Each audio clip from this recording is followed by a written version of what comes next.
Tirahin na natin to bago pa tirahin ang iba. Tirahiba, tirahiba, tirahiba. Hello YouTube, Boss Rino. Welcome to my channel. Sa ito, titirahin natin Goosebump Top 5. Diba? Paborito natin itong Goosebump Top 5. Ang pamagat nito ay Top 5 Ghost Caught on Camera. Habang naglalaro, biglang may nagpakita sa likod. So, kayo masyado naglalaro. Huwag nyo masyadong laruin ang inyong mga sarili. So, ito, tirahin natin ito. Subscribe nyo si Goosebump Top 5 kasi sobrang galing nito narrate at saka magpumili ng mga nakakatakot na video. So, ito, huwag natin patagalin. Tirahin natin ito bago pa tirahin ng iba. Staff Room. Staff Room. Si Maisog Girl ay isang female ghost hunter na pumupunta sa mga nakakatakot na lugar ng mag-isa. Hindi lang siya Maisog Girl. Ito si Maisog Girl ang nagpasikat ng live sa TikTok. Parang siya yung gumawa na maraming nanood. female ghost hunter na pumupunta sa mga nakakatakot na lugar ng mag-isa. Hindi lang siya basta-basta nakikipag-communicate sa mga patay. Minsan pinoprovoke pa niya ang mga ito. Oo, One time, sumasayaw pala to. Kaya tuntua mga bata sa TikTok eh. Entertaining. minsan pinoprovoke pa niya ang mga ito. One time, nagpunta siya sa abandonadong paaralan Wow. Totoo ba to dito? Ang ganda oh. ng gabi. Iba na yung term ko. Yung abandon sa akin, maganda na ang term ko eh. Dito ay may narinig siyang naglalakad malapit sa kanya. At bumigat na din ang pakiramdam niya. At pagkatapos nun, eto ang nangyari. Wait lang, may naglalakad guys. May naglalakad guys, malapit sa akin. Wait lang. May naglalakad, may naririnig ako. Oh my God, ang laki ng puno dito ah. May naglalakad akong nakaano. Pinagpapawisan na ako.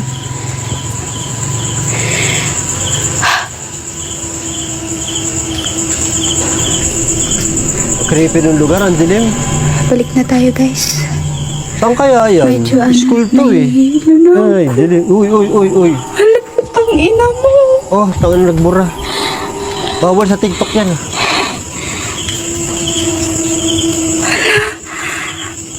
May sumilip sa pinto daw. Ay, yung dibdib ko. Ay, Diyos ko Lord. Diyos ko Lord, Diyos ko Lord. Takot na takot siya, no? Uy, bakit?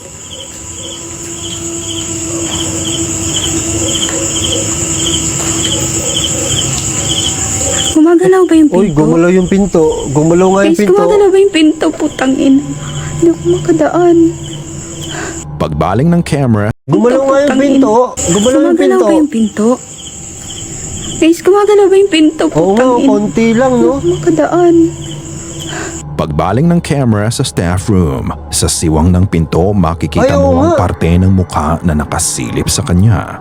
Nang matapatan nga ito ng flashlight ay bigla itong nagbago. Matangkad nga daw ang figura Live ba to? Live to malamang. ang nakita niya dahil halos nasa itaas na ito ng pinto.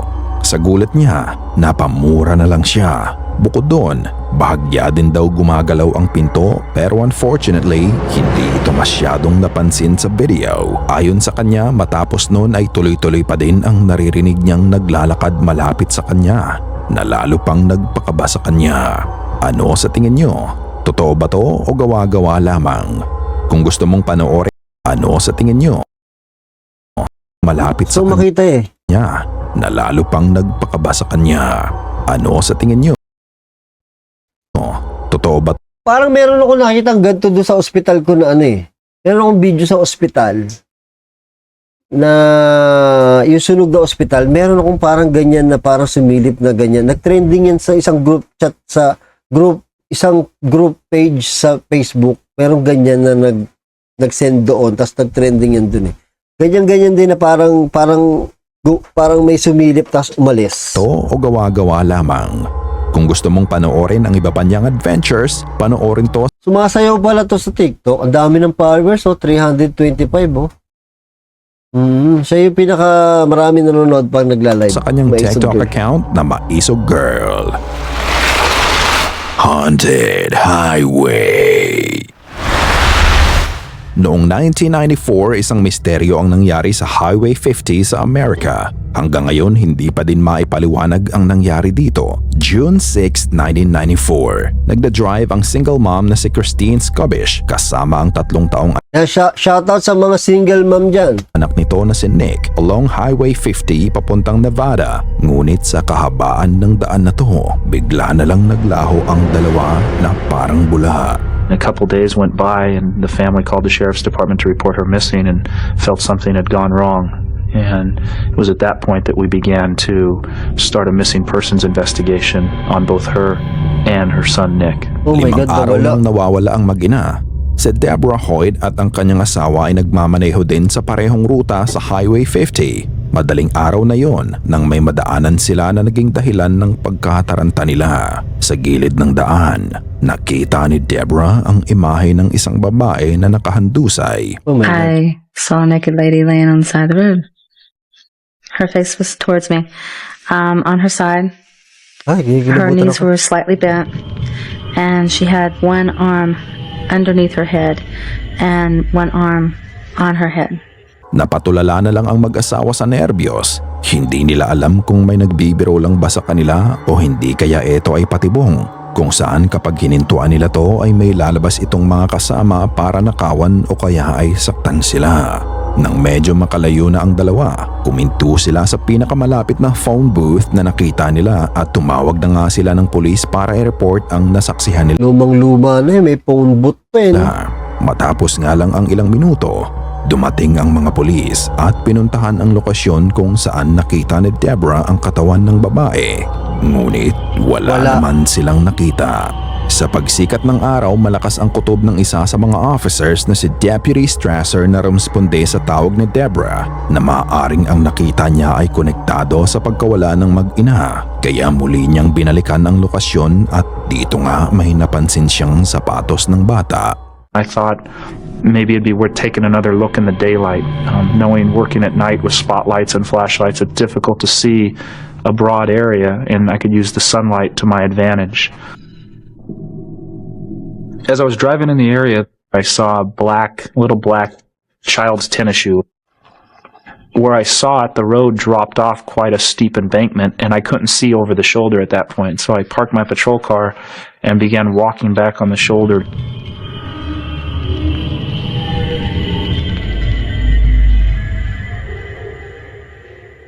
Pagtingin niya sa ibaba ng bangin, nakita niya ang sira-sirang sasakyan at eto nga pala ay ang minamaneho ni Christine nung araw na nawala sila.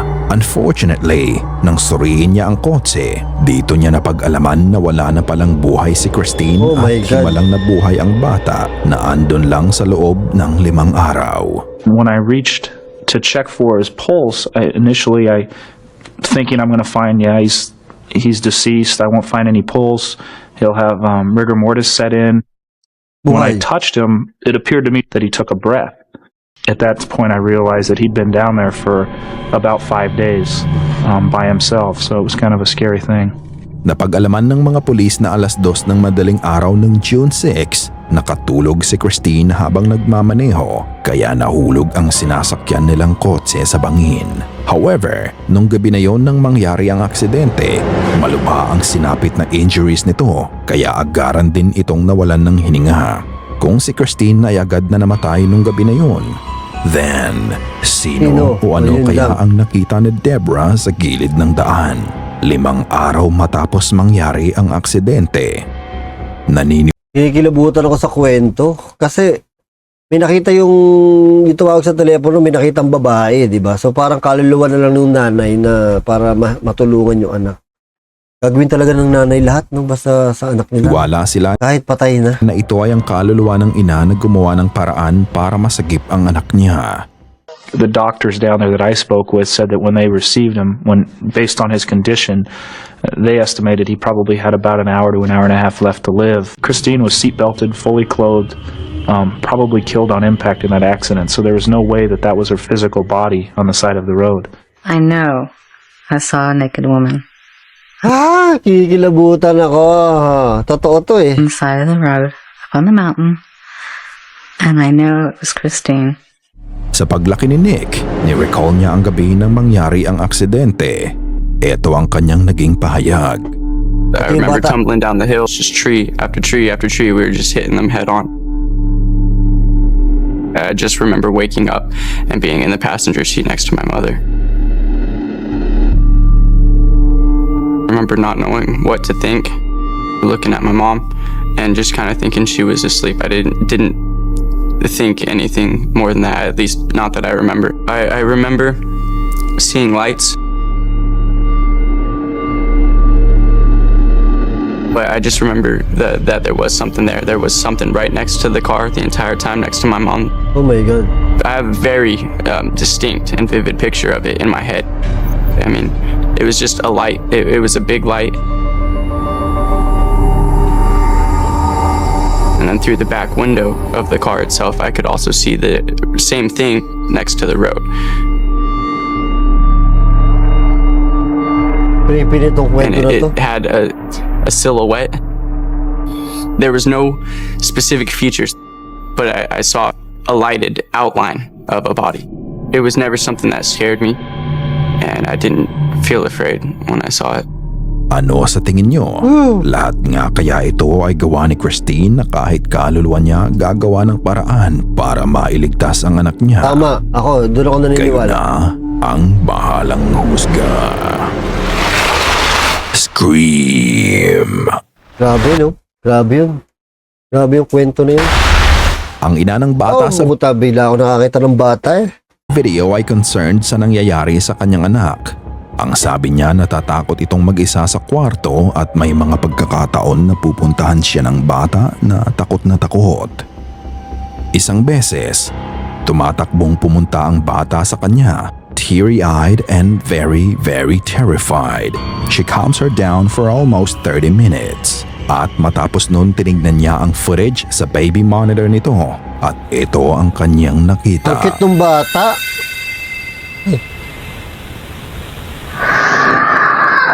Oh, takot na takot eh. Makikita mo ang bata na patingin-tingin sa kwarto niya as if she can sense something, and then out of nowhere, isang nakakapangilabot na sigaw ang bumalot sa kwarto. Makikita mo na lang ang pagkagulat sa mata ng bata. Matapos nga nang nakita niya ay pinost niya ang video sa social media para mabigyan ng liwanag ang nangyari. Ang sabi ng iba, ipabless ang bahay, ngunit ang sabi naman ng iba, ang kanyang baby monitor ay nahack at ito ang nananakot sa bata. Grabe naman yun. Matapos nga ng post na yon ay wala nang naging update pa tungkol sa kanila. Ano sa tingin nyo mga ka-goosebumps? Takot na takot yung Meron bata. nga bang espiritong gumagambala sa bata? O gawa ito ng hacker na kahit bata tatakutin niya? Nasa iyo ang pagpapasya. Game night. Game night. May dalawang magkakaibigan ay nagla-livestream at hindi nila alam may makukunan sila na talagang magpapabilis ng tibok ng puso nila. Ang dalawang bata na to madalas gumawa ng livestream sa gabi habang naglalaro sila ng video game. Nung gabi na yun, bukod sa paglalaro nila, meron pa palang kakaibang mangyayari. Naglalaro sila sa sala nang may marinig silang ingay na nanggaling sa kusina. Sa una, hindi pa nila pinapansin ang ingay dahil akala nila ay isa lang to sa mga kasamahan nila sa bahay. Ngunit ilang sandali pa, mapapatigil na lang sila sa kanilang ginagawa.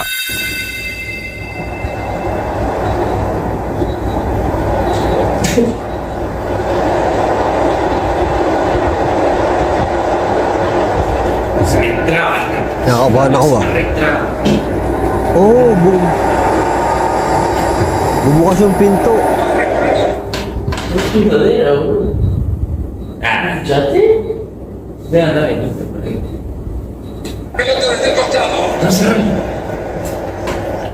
Oh, wala. Bakit? Sir, ako. Nakakapan ako. Dali. Masarap. Just do. Pero sila dito pa rin. Masarap. Yan, isa. Iwan sa parte. Papayat. Dapat 5 siya. Dapat 5 siya. Wow! Patay kayo.